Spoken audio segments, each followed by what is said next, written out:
ہم اچانک اعلان کرتے ہیں افغانستان ہمارا بہت بڑا دشمن ہے اور ان کو پاکستان سے سب افغانیوں کو نکال دو. اب یہ ہوا کیوں ہے؟ وجہ کیا ہے؟ کیا اس کی یعنی کہ یہ جسٹیفیکیشن کیا ہے ہماری اسٹیبلشمنٹ کی یا ہمارے اداروں کی؟ وہ کہتے ہیں جی کہ نمبر ایک ٹی ٹی پی جو ہے اس کو کنٹرول نہیں کیا جا رہا افغان طالبان کی طرف سے.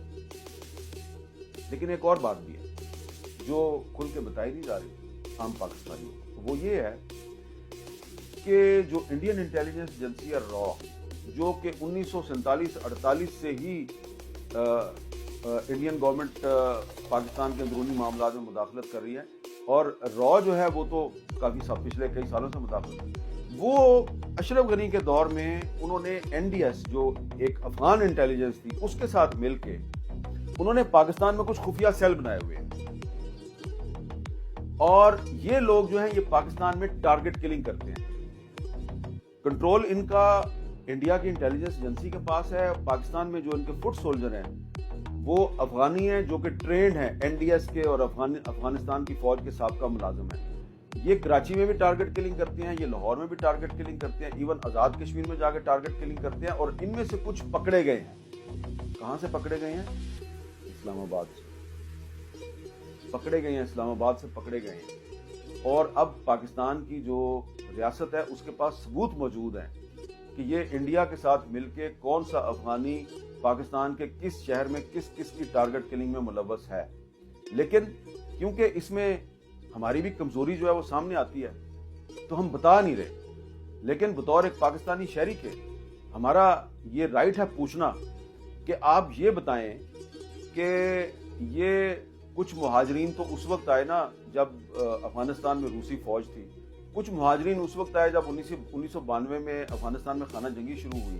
یہ جو اگست 2021 کے بعد جو مہاجرین پاکستان آئے ہیں جن کی تعداد 2-2.5 لاکھ ہے، یہ تو اس وقت آئے نا جب آپ نے ایک آہنی باڑ لگا دی تھی اور آپ نے کہا تھا کہ اب جناب ہم نے اربوں روپے خرچ کر کے ایک باڑ لگا دی ہے اور اب کوئی افغانی پاکستان نہیں آتا. یہ کیسے آئے ہیں؟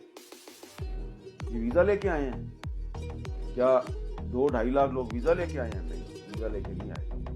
یہ انلیگل طریقے سے آئے ہیں. اور یہ جو پاکستان کی سیکورٹی فورسز ہیں جو بارڈر پہ ڈپلائیڈ ہیں، یقیناً وہ پاکستان کی خاطر جانیں بھی قربان کرتے ہیں، لیکن اس میں جو کرپٹ عناصر ہیں یہ ان کی ملی بھگت سے آئے ہیں پاکستان.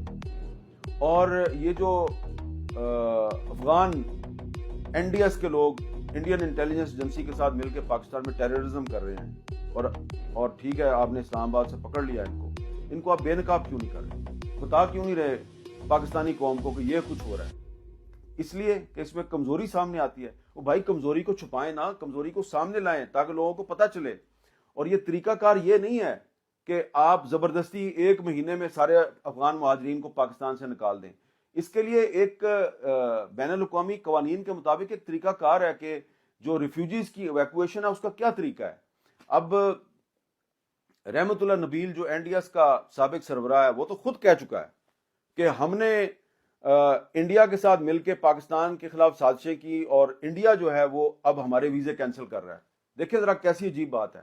اور یہ میرے جو افغان بھائی ہیں اور بہنیں ہیں میں ان کو بھی یہ چیز بتانا چاہتا ہوں کہ آج کل آپ پاکستان سے بڑے ناراض ہیں، آپ کے پاس اس کی اپنی وجوہات ہیں، لیکن آپ انڈیا سے بڑے خوش ہیں. لیکن انڈیا جو ہے وہ تو جو افغانی جو ہیں وہ جا رہے ہیں انڈیا، وہ تو ان کو ڈپورٹ کرتا جا رہا ہے. اور جن کو پہلے سے ویزے پہ رکھا ہوا ہے افغانستان کے شہریوں کو، ان کو بھی نکالتا جا رہا ہے. اور رحمت اللہ نبیل صاحب جو ہیں وہ دہائی دے رہے ہیں کہ یار ہمارے ویزے کیوں کینسل کر رہے ہو. تو ٹھیک ہے اس وقت پاکستان اور افغانستان میں کچھ غلط فہمی ہے، کچھ پرابلمز ہیں، ان کو ریزالو ہونا چاہیے.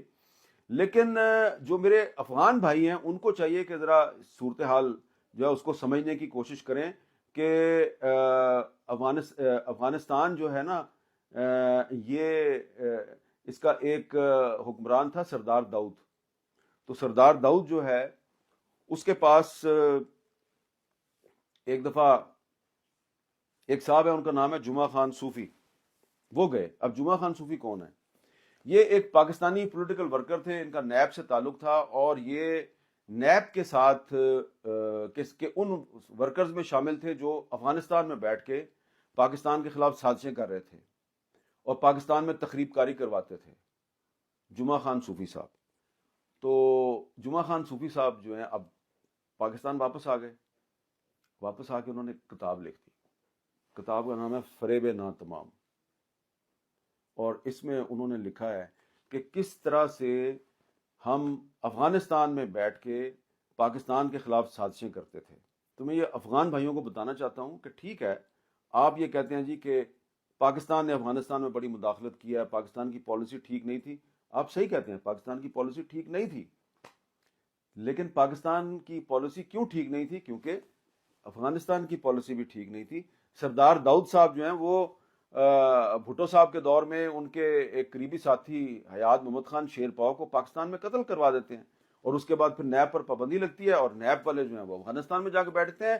اور افغانستان میں یہ جمعہ خان صوفی صاحب یہ بھی بتاتے ہیں کہ وہاں پہ جو جی ایس سندھ تحریک کے لوگ ہیں وہ بھی افغانستان میں آتے تھے. اور اس میں انہوں نے بڑی لمبی چوڑی تفصیل لکھی ہے. تو یہ میں نے صرف اپنے افغان بھائیوں کو ایک ایویڈنس دی ہے کہ ٹھیک ہے پاکستان نے مداخلت کی، لیکن افغانستان سے مداخلت جو ہے وہ تو 1947 سے شروع ہو گئی تھی. اور اس کی بھی میں نے آپ کو ایویڈنس دے دیا کہ نہرو جو ہے وہ اول حسین کے ذریعے فقیر اے پی کے ساتھ رابطے میں تھا. بائی دی وے فقیر اے پی صاحب جو ہے ان کے ساتھ بعد میں حکومت پاکستان کے سارے معاملات ٹھیک ہو گئے تھے اور ان کے لیے عام معافی ہو گئی تھی. اور آج پاکستان کے دارالحکومت اسلام آباد میں فقیر اے پی صاحب کے نام پہ ایک سڑک بھی ہے. تو اگر ہم نے فقیر اے پی صاحب کے ساتھ معاملہ ٹھیک کر لیے تو ہم باقیوں کے ساتھ بھی معاملہ ٹھیک کر سکتے ہیں.